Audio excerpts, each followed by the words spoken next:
สบายดีพ่อแม่พี่น้องยินดีต้อนรับเข้าสู่สองสาวลาวไต่คนไกลบ้านคือเก่าเนาะมื้อนี้ก็เป็นวันที่นั่งเองจะออกจาก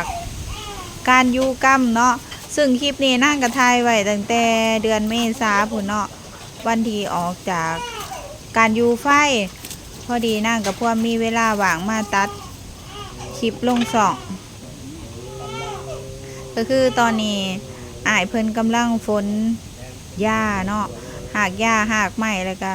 มีหลายอย่างเนาะนางกับโบหูเพราะว่าลุงคำเนาะเพิ่นให้ไอแม็กเป็นคนฝนหลังจากฝนจนครบทุกอันแล้วฝนให้มันคุนๆเพื่อจะเอาสมุนไพรในการฝนนี่ให้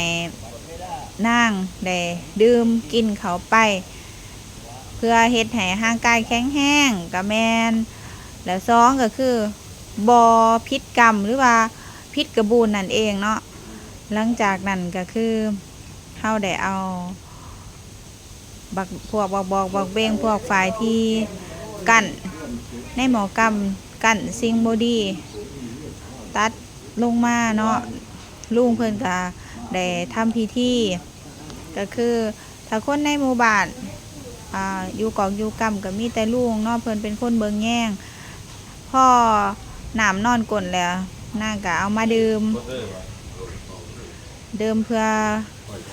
ความแข็งแรงของตัวเองหลังจากนั้นลุงเพิ่นก็บอกว่าให้อ้ายนี่เอาน้ำมาหมอดไฟการหมอดไฟเนื่องจากว่าเฮาดังไฟได้วันน่ะก็ค่อยๆหยอดน้ำลงไปเพราะว่าถ้าเอาน้ำเทพึบบาทเดียวก็คือมันจะเกิดการแบบ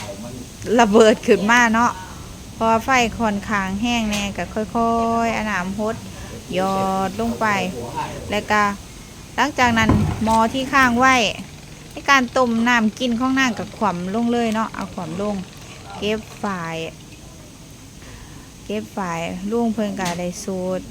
อีกหอบหนึ่งเนาะใส่น้ำให้ลูกกินเพื่อความอยู่ดีมีแห้งโบเจ็บโบไข่นี่แหละเนาะอันใดสีดีอันใดสีขำสีคูนลุงเพิ่นก็บอกมาเบิดไว้เฮ็ดแบบนั้นทั้งเป่าทั้งกินได้น้ำที่เพิ่นสูตรเนาะ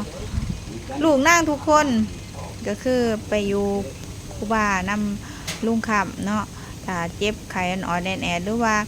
มีสิ่งที่บดีมาแตะมาตองกะลุงนี่แหละเป็นคนซอยเบิงซอยแย่งเนาะขำบ้านขำเมืองสมซื้อลุงขำอีดีหลังจากนั้นแล้วเนาะลุงเพิ่นก็บอกว่าอุ้มไว้บ่ถ้าอุ้มลูกเองไว้นี่ก็คืออุ้มเลยอุ้มเลยก็ย่างออกเ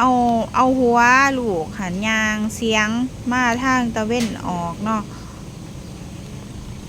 ยางเสียงมาทางตะเว้นออกคุณแหละก็สิไปเพื่อนใหญ่เนาะผู้ดีบ่หอเพื่อนใหญ่